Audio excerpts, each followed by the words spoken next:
What's your MMR rating? Can't put our team. We have Make unless it you up. put the part MMR rating.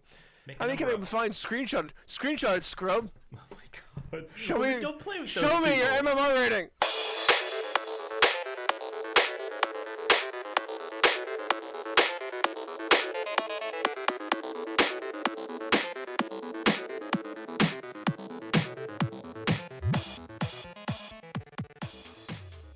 Hi, welcome. You're listening to episode 15 of Strife Talk. I'm your host, Vexxie, and with me, as always, is the bearded wonder, Tintinfish Joe. Hello, friends. But this week, we'll be changing things up as we add a third panel member to our Strife Talk team. You all know him. It's Whilke. Hello, neighbors. Okay, good to have everyone here.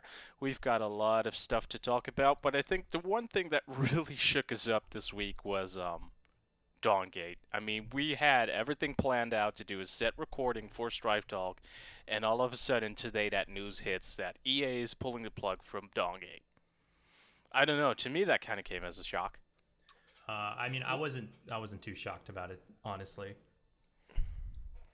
I'm actually kind of surprised because it seems to be a really good contender. It seemed to have a pretty steady populace, like not the most explosive one, but it actually had, a community. They had some tournaments, I think they had, but they had a good group of people and a good amount of people there, and have those people just kind of having to go somewhere else now. It opens up the avenue for Strife to basically pull in some folks. Oh no, absolutely. Dawngate, solid game. They had a solid community going. I'm not shocked about it because EA's behind it, right? EA is a really large game publisher, and when they're jumping into the MOBA market, I'm assuming they're expecting this new game to start producing numbers for them that just wasn't there, right? A new MOBA, Strife, Dawngate, all these new MOBAs coming out in beta still. They're not nearly the numbers that you're going to get for League of Legends or Dota 2 or hell, even Smite. So I feel but that's the thing though.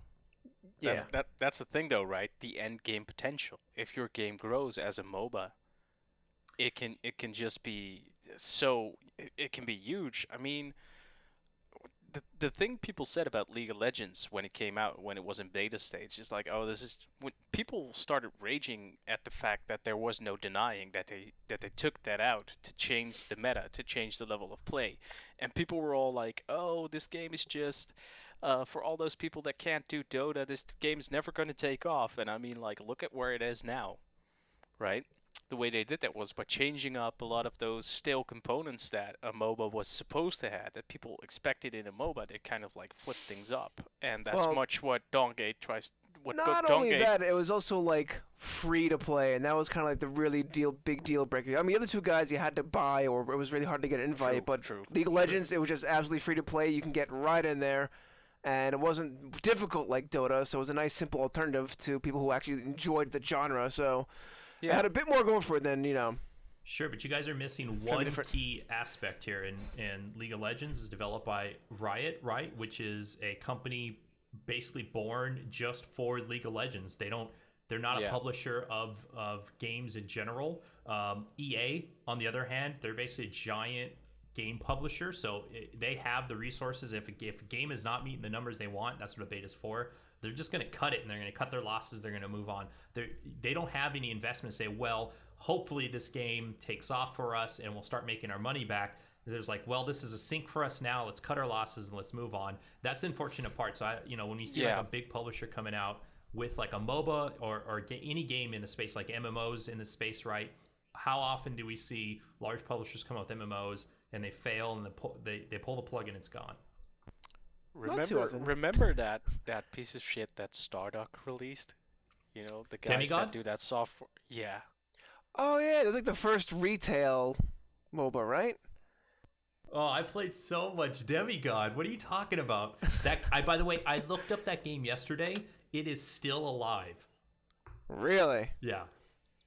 Well, regardless, like somehow S2 needs to find a way to basically collect and pick up those people who are from dawngate, that really impress themselves, and S2 is having a tad bit of trouble advertising, we shall say, when it comes to advertising their game. So I hope people can find their way into the game, and for those who happen to be listening to us by chance, give the game some time. In their levels, it's pretty painful, and it's going to be hurting quite a lot, especially if you have to learn all these new items. And we have a lot of tourists coming here, but stick with it. You should enjoy the game yourself. Yeah, so definitely. But to be, yeah. I was just going to say, definitely it's unfortunate that Dawngate's shutting down. I mean, unfortunate for all the players and, the company behind it. I'm sure they will move on. They're skilled individuals. They'll find a new project, find a new game, find a new company. I'm pretty sure they will be fine. All those players, right? How many people have invested a year of their life into Dawngate, into that community, into that game, and now in 90 short days, less than 90 days now, it's going to be gone forever. So hopefully they're able to stick together and maybe find a new community to join, maybe Strife. Yeah. Well, the Strife community, but it's very open to content creators, as us are prime examples, and other people have shown themselves to be willing and competent content creators. So I'm sure those guys will find their way into Strife, if not somewhere else. Yeah, but I think if I'm assuming that most people that play Dawngate are going to be people that are looking for a MOBA that's not as hardcore as League of Legends or Heroes of New Earth or Dota 2. Like, okay, I'll say that League of Legends isn't the most hardcore game, right, of those three, but there's no really casual feeling to all three of those games. And that's one of the cool things. Well, obviously we'll get into that a little bit later.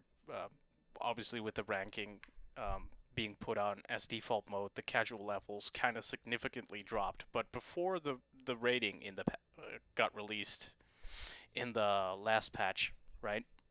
Strife was actually pretty casual, and it took a lot of the pressure off, and it alleviated a lot of the mechanics that spawn toxicity, right? So I'm thinking that Dawngate was also trying to be that second generation MOBA in its own way, and it tried to shake up the genre, right?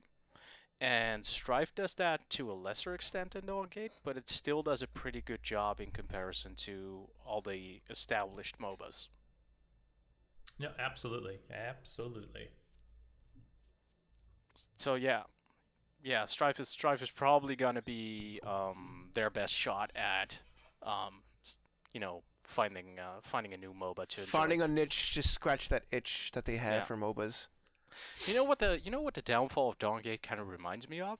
Bloodline Champions. Oh yeah, Bloodline Champions. That was fun. I never actually played Bloodline Champions. I'm sad that it didn't really take off that game. Yeah, it was a low player pool that killed it, and they have I think they also have like numbers like who's playing when, like an actual player count number. Yeah.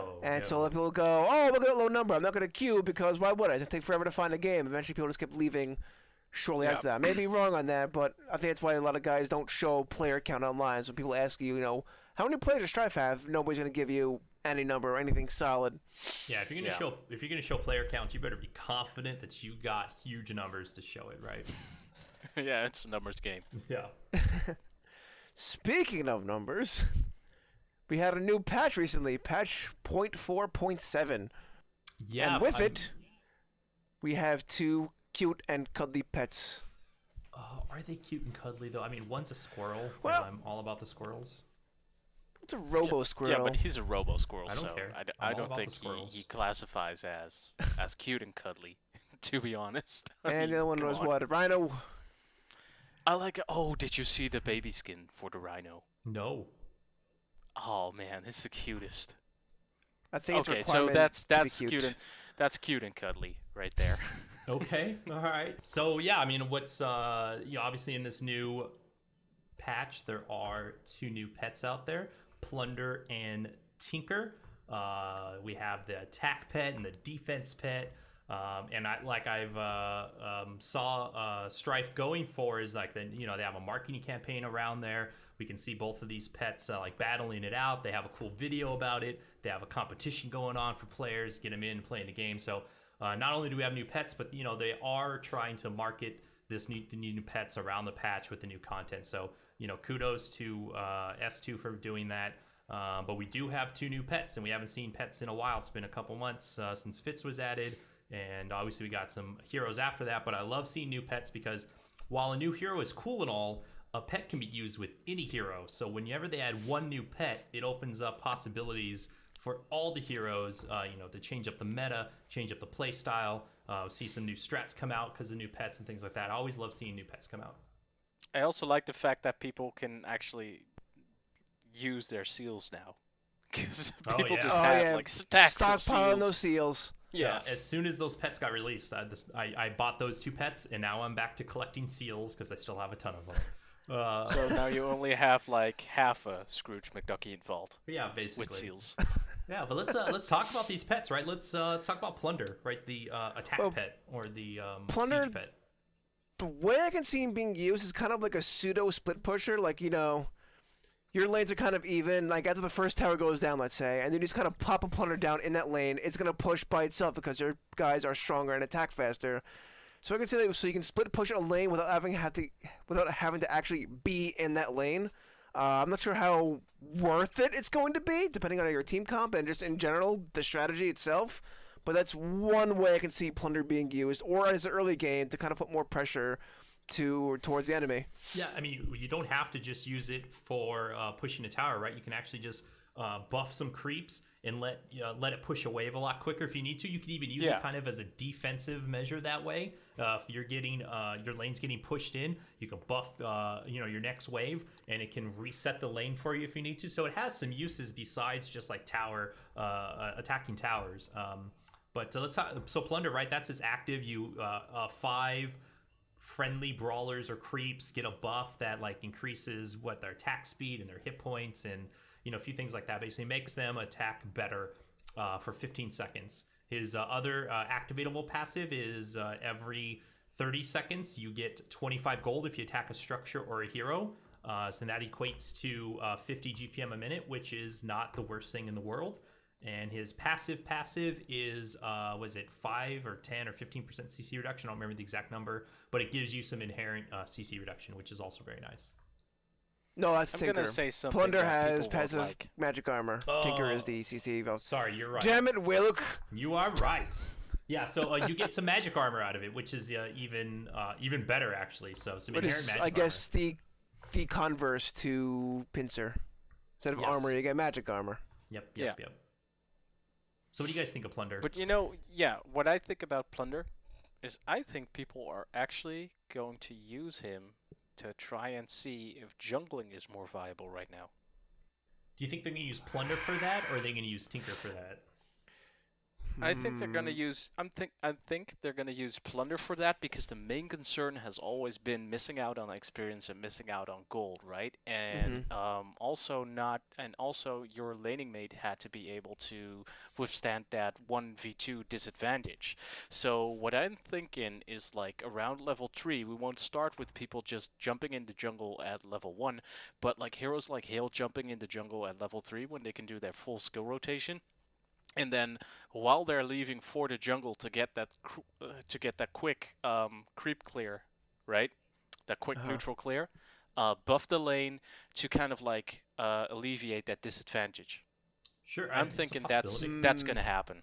Maybe I would put that more towards Tinker, even though it's a kind of a one-time pull your fat out of the fire ability.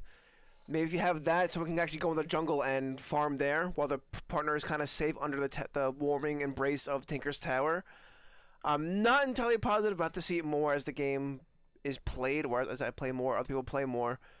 But for sure, someone's going to have to find a place for these two folks. I mean, they aren't luster. It's going to be interesting to see in tournaments. Let's actually talk about Tinker for a second here. We talked about Plunder, right? So Tinker, his active ability is you target a friendly tower, and it buffs that tower for, I don't know if it lists how long it buffs it for. I think it's a pretty decent amount of time.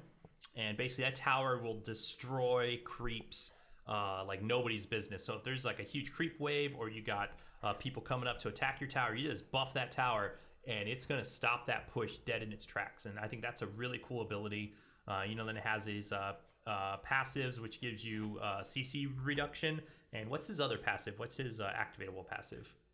That is, you have more out of combat regen for your health. That's right. You get out of combat regen, which is, I think that pet actually is going to be more in that 2v1 situation, because in the 2v1 you can back off the lane while the two are trying to clear the wave, and you'll get into out of combat regen, and you'll regen faster, so you can get back in there to get some more harass in, or some more get some more last hits in with your abilities.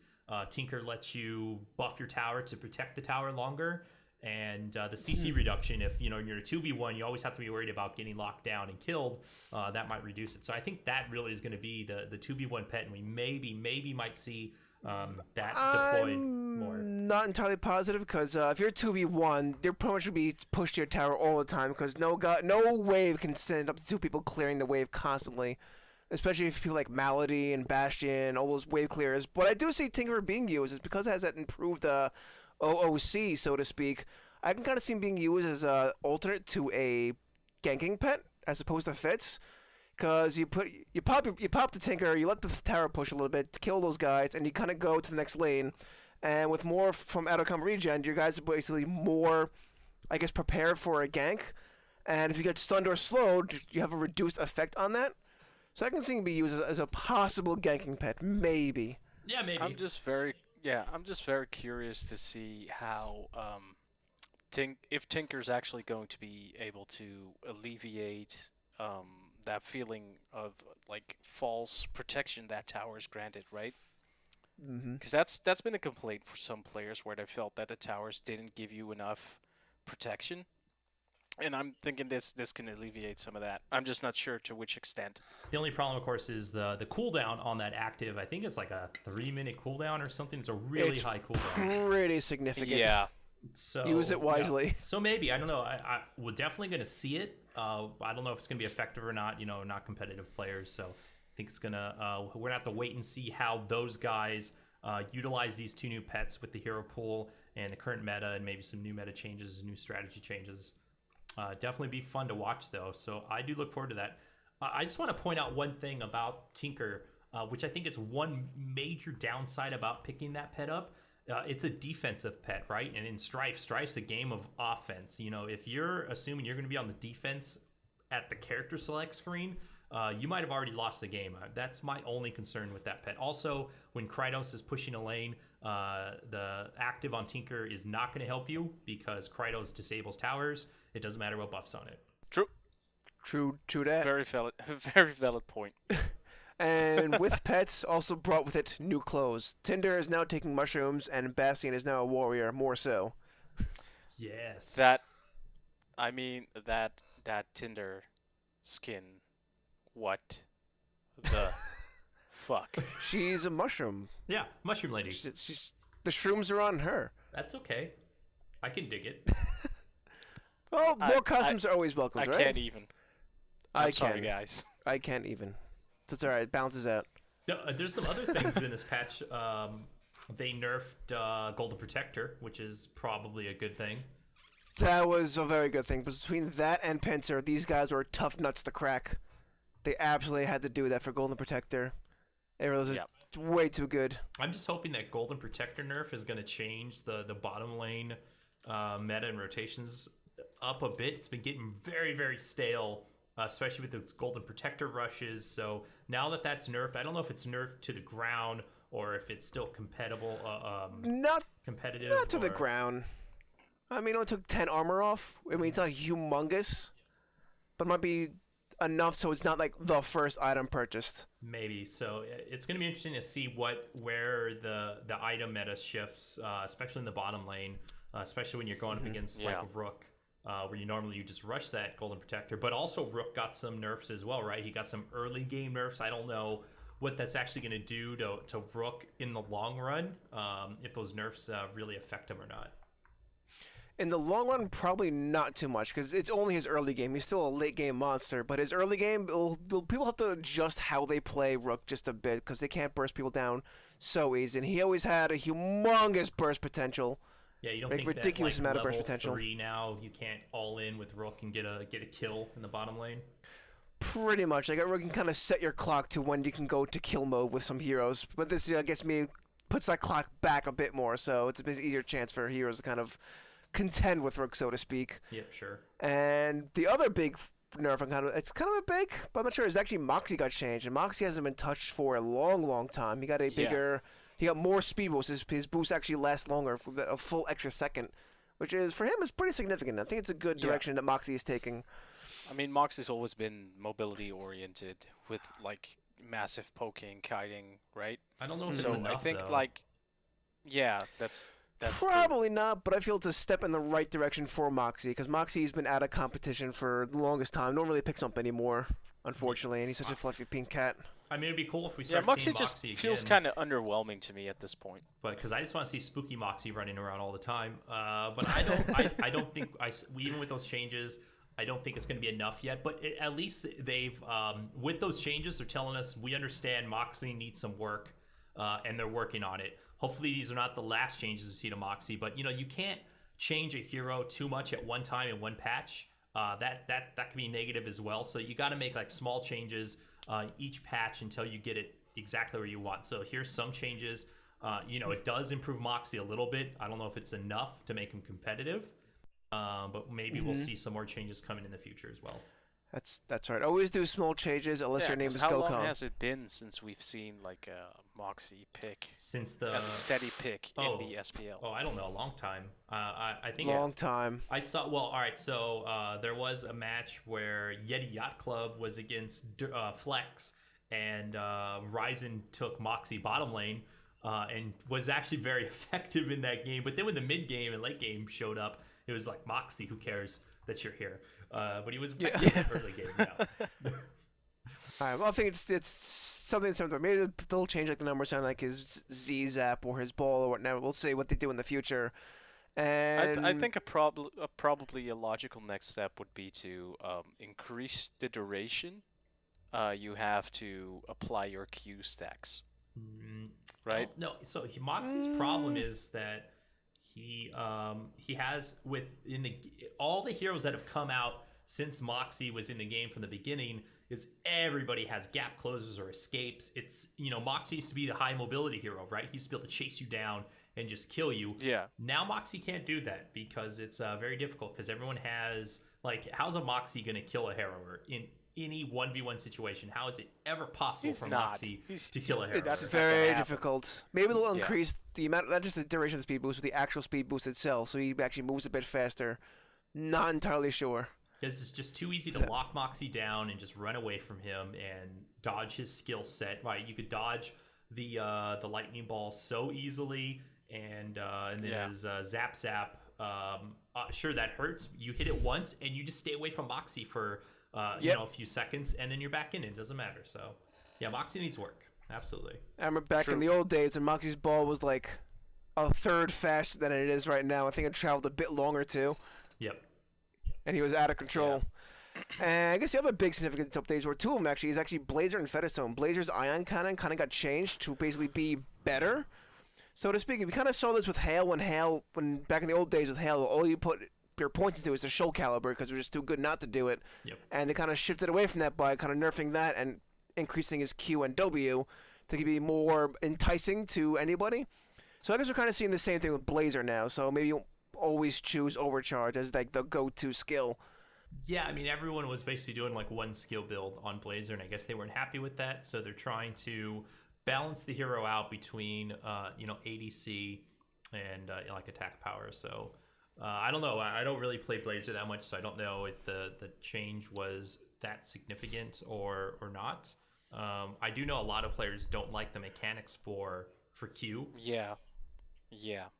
That Q needs work. Yep. Definitely. At least the mechanics, because right now it just feels clunky because it's not like truly hold and release.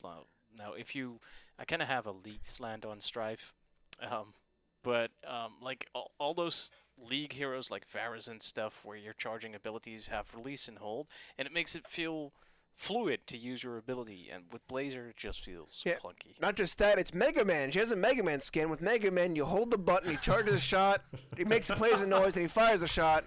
So make it like Mega Man. She has a Mega Man skin. Yeah, might as well. Absolutely. Mega Man skin means it should absolutely just be Mega Man.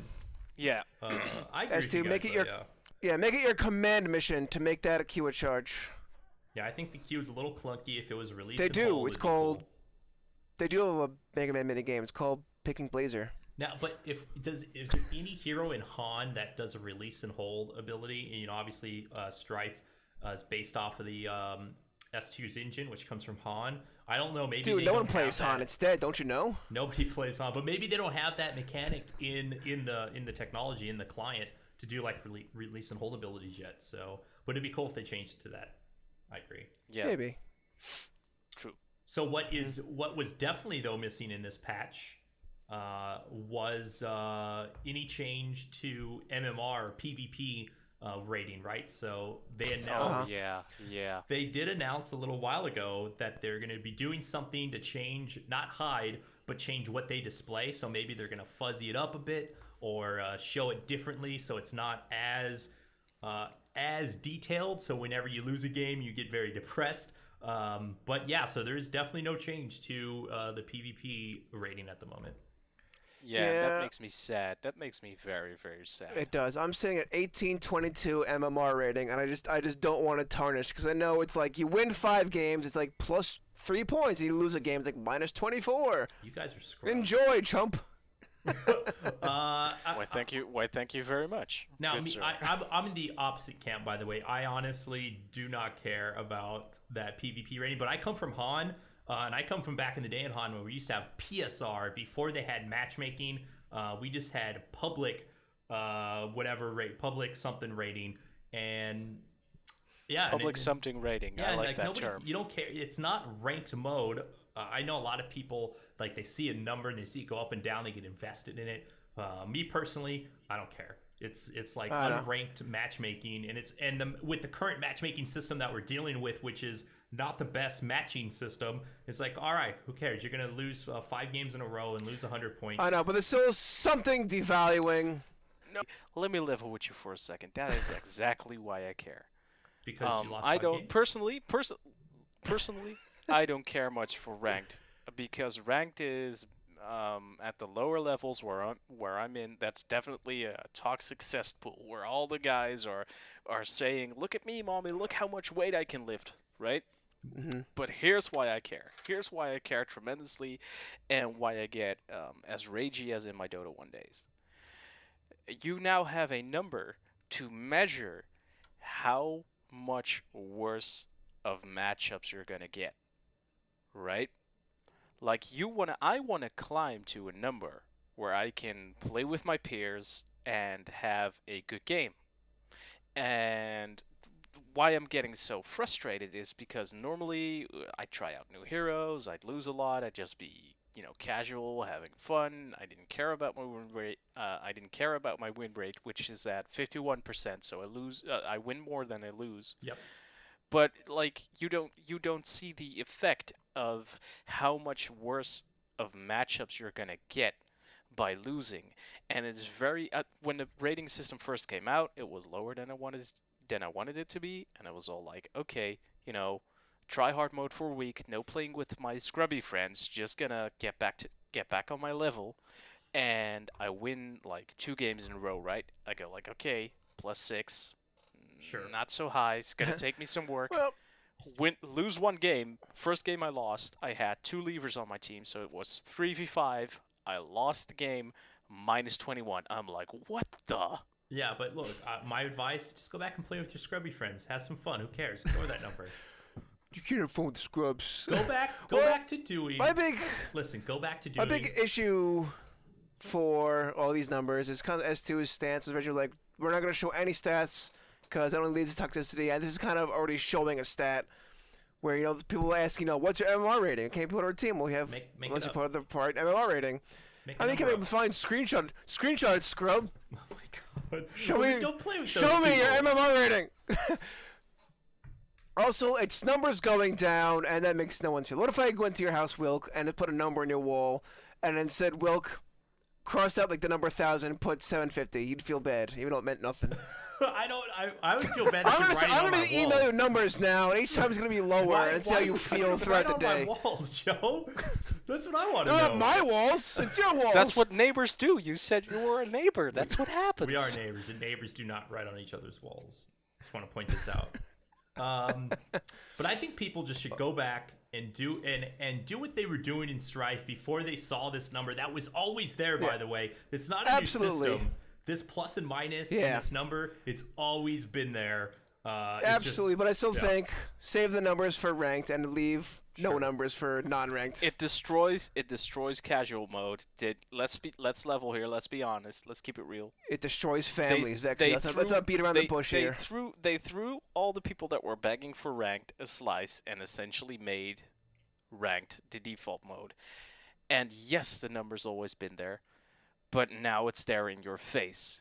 It makes you feel significantly worse for losing because you know right now how much more worse matchups you're going to get. All right, so here's my challenge to everyone out there, to all you Han/Strife mod makers. Somebody come out with a really quick mod that hides your PvP rating, and everyone go back to Ghostly, get on that. Where's Ghostly? Anybody, just go do it. Where's Ghostly? People be happy, right? But looking towards the future, and on the bright side, S2 has told us on Reddit that they are working on something to change how we see the PvP rating. They said it wasn't going to be in this patch, but it would be in the next patch. So, so next patch is coming up. So hopefully I'd also like to point out that Ace also received a small buff. Guys, the Ace Golden Age is upon us sometime in the future. Oh my god, Just how many buffs is Ace going to get? More Ace. He needs more. More Ace. He needs more. We all love Ace. Yeah, we saw him play it a couple Ace times does and not do compare well. to Nikolai at this point. Ace needs to be more Ace. I think people just need to learn how to play Ace correctly. And I think SMD, is one of those guys who has kind of figured out where Ace fits and how Ace should be played. And he's been pretty effective with Ace in competitive matches. I mean, it doesn't work all the time, and it's the same with like Relit, right? Relit has Ace, and he plays it the same way. They don't play him as a tank. They play him as like a pure ganker, roaming around, getting kills for the lanes. And we all know Ace is like the pub stomp hero, but he fails off competitive games. So maybe some of these players will figure out how to make Ace actually work in the competitive scene, or maybe we just need to see more Ace buffs. I don't know. I like seeing Ace in games. I like calling when it happens. But he's probably mostly a situational pick right now until something big happens. But we'll see in the future with plunders and tinkers. To be fair though, Relit is kind of like the Mundo of Strife. I don't know who Mundo is. Because Relit just picks what he wants. Dr. Mundo. Dr. Mundo. He's the guy who goes wherever he damn well pleases. So Relit is a hulky purple man who throws like butchers at people? No, Relit just picks what he wants and then goes where he damn well pleases. That's Relit. Sure. Yeah. Kind of like Mundo. Sure. Yeah, I'll take that as comparison. Yeah, absolutely. Relit's a really, really good player. There you go, Relit. Vexxie thinks you're a big purple man with a syringe in your back. You guys should talk and like work this out offline. You and Relit. I can get you in contact. No, I'm scared. He's European just like you. Right. I mean, you might work out. He's gonna show up at my house and kick my ass. Speaking of pro players, congratulations to Flipside. Yes, Strife Pro League Series 3 just ended. Flipside Tactics taking first place. I consider that kind of an upset, right? In the finals, them versus Ascent Gaming. Ascent Gaming definitely was the favorite going into that match. They were the higher seed. They've had the better performance in the past few months. And they are not pushovers in the slightest. No, not at all. No.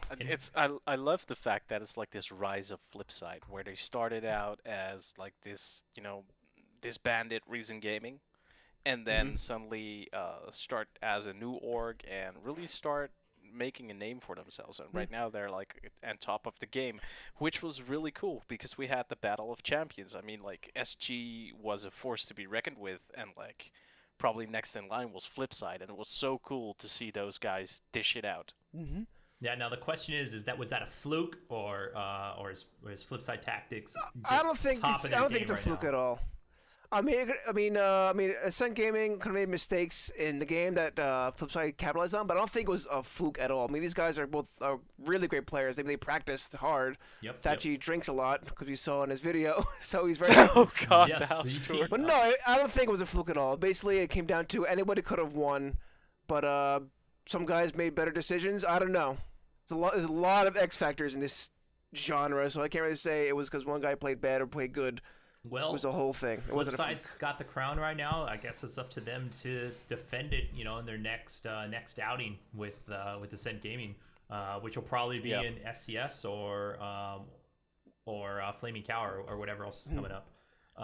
What? Flaming cow, did you say? Hold on, but before we go on, let's also congratulate, obviously, Flipside Tactics taking first was excellent. Ascent Gaming taking second was great, but Senpai Please Notice Me did take third, and Papa Please did take fourth. So make sure we mention those guys as well. Yeah. So who are you guys rooting for season 4? I don't know. I don't really. Who am I rooting for? I like always rooting for like the underdog or like up and coming team.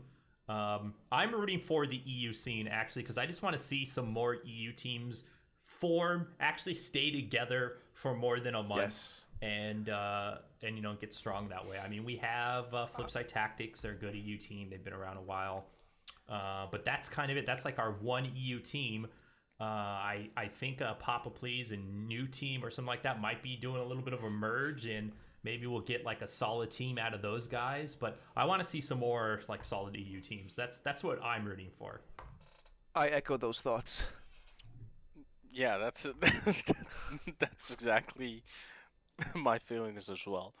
But I guess if I'd have to pick a team at this moment, I'm sticking with Flipside. Where EU love. Are all the Swedish players? When Strife first started out, it was full of the Swedish players, and now they all seem to have gone. Yeah, there were. They've gone back Come back. to Heroes of New Earth. Maybe Stixa, where's your team? Maybe they'll be back. Maybe they went to dawngate. Now dawngate is closing down. Maybe Yeah. we'll get them back or jeez. something. Oh yeah, maybe we'll get some teams out of that. Dawngate, come and make teams. Yeah, that would be awesome. That would be really, really good. That would be cool. I'm really hoping that, as sad as the closeout of Dawngate is, I'm really hoping that that will spark a bigger Strife player base, and hopefully also a bigger competitive scene. Sure, we always got to look for that silver lining in the black cloud, right? Yeah, exactly.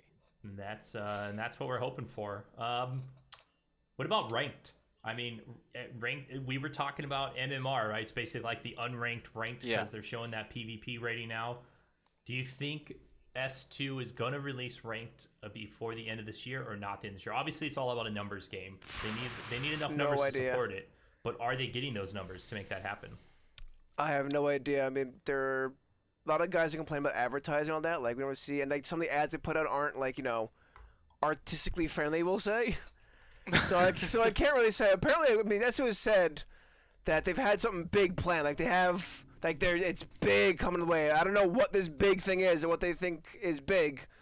But they have something in the works. I just hope they release it soon before people start losing interest, or is like maybe if Arena of Fate comes out or Gigantic comes out, because Gigantic is right around the corner too, with big or Heroes of the Storm too. Heroes of the biggie. But in 90 days from now, Strife is going to be the only open beta like free to play MOBA on the market. So that's actually a huge driver for and a good opportunity. That's a plus. It's big. They got to strike while the hammer is hot, though. They can't wait out too long. So whatever they got, they better roll it out soon.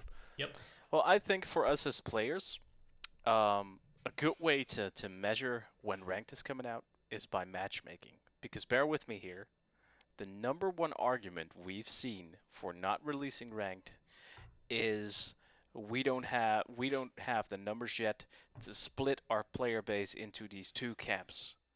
And the main argument we've heard so far for matchmaking not living up to expectations is we don't have the numbers to provide better matchmaking. So if we in pub games suddenly start to see match quality or matchup quality going up, that means we're getting closer to the point where S2 will be ready to split the player base. Absolutely. But so since we don't have ranked right now, let's talk about what the alternatives are at the moment. And I think at the moment, besides casual matchmaking, there is alt.strife, which, if anyone who comes from the Dota days, alt.strife is an in-house ladder league run by a bot in a Strife chat. So it automates it completely. They're trying to get it active and trying to get it off the ground, but it reminds me a lot of those old Dota, in-house leagues. So I kudos to them for that. Yeah, those were fantastic. You'd hop on GROEIEN and stuff. Oh man, that just takes me way back to Dota 1 days where you'd have your own rating. What I like about the fact of alt strife is that you can actually kind of like reset your rating, where you have the chance to start fresh. You don't have to carry over your shitty matchmaking MMR. You can just start fresh and start up to par, and then have a better chance to battle to the level where you should be. Although I'm concerned about trolls, I don't know if somebody has some insight on the effect of trolls, because back in the Dota 1 days, there used to be a lot of like trolls in those bot systems, and the thing they did in League of Legends when that came out to counter that was to make the account more valuable by like coupling skins to it, etc., etc. And with Dota 1, you just make a new account. You just go on Battle.net, you make a new account, because the account in itself meant nothing. So I think Alt Strife does have some of that trolling problem right now, and I think they're trying to figure out how to combat that, maybe by setting a minimum account level before you can join the ladder. So like you have to be like level 10 or 12 or 15 or whatever before you can join the ladder. So at least you can't just go create a new account for Alt.Strife and start trolling them. You have to go level it up. Spend some time before you can troll, and that should cut down on the trolling, I think, quite a bit. Hopefully, because no one wants to grind for what, like 3 days or whatever, or listen to that Yeah. what's like the tutorial over and over again just to troll somebody. So hopefully we'll dissuade some folks. Yeah, and obviously they can ban accounts on the ladder if they want. So I think that'll cut it down. See if they can get that going. But back on competitive talk. Strife Pro League is wrapping up. I think SCS has a few more weeks left in them before they have their tournament, and that'll be awesome to watch, see where those teams go. But back coming up, qualifiers this weekend, tournament next weekend, November 15th. Flaming Cow. Cow's a Strife 2. Flaming Cow, for all you new guys out there, Flaming Cow was the first cash Strife tournament to hit the scene so many months ago. It was a huge turnout. It was a really huge success, right? So hopefully they have that same type of reaction this time around. Yeah. Flaming Cow 1 was definitely a really good event to watch. It had a lot of production value. I remember the cute desk. I remember the cartoon rocks. Before match 1, everybody was like, "Whoa, what is this?" And then towards the end of the day, it sort of kind of grew on everybody, and they were like, "Okay, we're okay with this. Yeah. With this desk now." It was a crazy weird desk. It had to grow on you though. I remember that. I don't know what they're gonna do this time around, so that'll be interesting. But it's another cash tournament. It's not a league. It's not like a 2-month investment. Teams show up for the tournament on one weekend, play your heart out, win some money. Right. That's what I love to see. That's what I want to see more of in Strife. Leagues and stuff are great. It helps build the competitive scene. But tournaments, man, I want to see tournaments. Yeah, but come on, how awesome is it that this game isn't even like a year old or a year in open beta, and we've already seen these huge cash prize tournaments run by community love. Actually, it's so cool. Brings up a good point. Actually, how old is Strife now? I mean, Friends and Family Alpha was around this time, right? If not a little bit before. I don't know, where are we gonna go back to? Friends and Family Alpha, closed beta. I almost think like Friends and Family. I mean, closed beta was December, but Friends and Family, that was what? October? October-ish. I think. Is Strife really a year old? Yeah, but you can't say Friends and Family is like the anniversary. I would say it's from closed beta. Yeah, I was in the first. That was actually cool. Shade back in the day confirmed to me that I was actually in the first round of closed beta invites. So I kind of take pride in that. I think that's pretty cool. Well, I still remember when I won mine. Yeah, and that was around December-ish, or no, it was earlier than December. It was November. It was like mid-December it came out because they had the what's that Swedish Games Con that comes out. What's it called again? Gamers Con? No. No, it's like I forget what it is, but that was going on. They did like right after that. Oh, DreamCon? Was that it? DreamHack, yeah, that's the one. Yeah, DreamHack. That's DreamCon. DreamCon. So then it was December. It was like right after that. Is when it came out, like towards the end of December. Yeah, closed beta was in December. January is when they added matchmaking, though. So yeah, so I think December. We're gonna have a January Christmas is anniversary when it started for Strife Talk. Yeah. Oh, maybe they have something planned then. Ooh. Something Ooh, delicious. It's coming up though, so we'll figure it out. Everybody gets free gems. You heard it here first. S2 promises everybody something. S2 Vexxie has Yeah. just I promised heard everybody on free Super gems. Good Authority. S2 Vexxie is now a thing. 500,000 free gems. S2 promises. Well, let's not totally be real. ridiculous now. Come on. Also, Come if you have Mortal Kombat 2 in I the kinda Genesis for wanna about 10 see- hours, the guy. I kind of want to see Cell do something for the anniversary of Strife, where he dresses up as Oprah and goes like, "You get some gems, and you get some gems. Everybody gets some gems." Yeah, Oh, that'd be he's good like, if at they least do something. acknowledge that you're old. Yeah, they've been around a year. Strife has made it 1 year. Here we still are, still playing this game, a year later. So it did something right.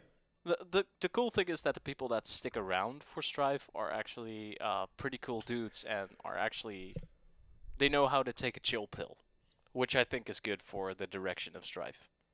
Like you need that hardcore competitive base, but you also need people to be able to convey that less toxicity message. So I'm confident that Strife, as long as they don't do anything totally stupid, and as long as they handle the rating issue well, I have confidence in Strife its growth. Me too. Me too. Okay, so on that note, I think it's time we wrap things up. I've been your host, Vexxie. You can hit me up on Twitter, twitter.com/IamVexxie. With me, as always, has been my co-host, Tintinfish Joe. Goodbye, friends. Joe also reluctantly has Twitter. You can hit him up on Twitter using @TintinfishJoe. If you want to see inactivity in action, follow me. Follow the Squid Man. And also the fresh new addition this week was Whilke. Goodbye, friends, and stay silky. Oh, and in case you didn't notice, we have a brand spanking new website up at www.strifetalk.com.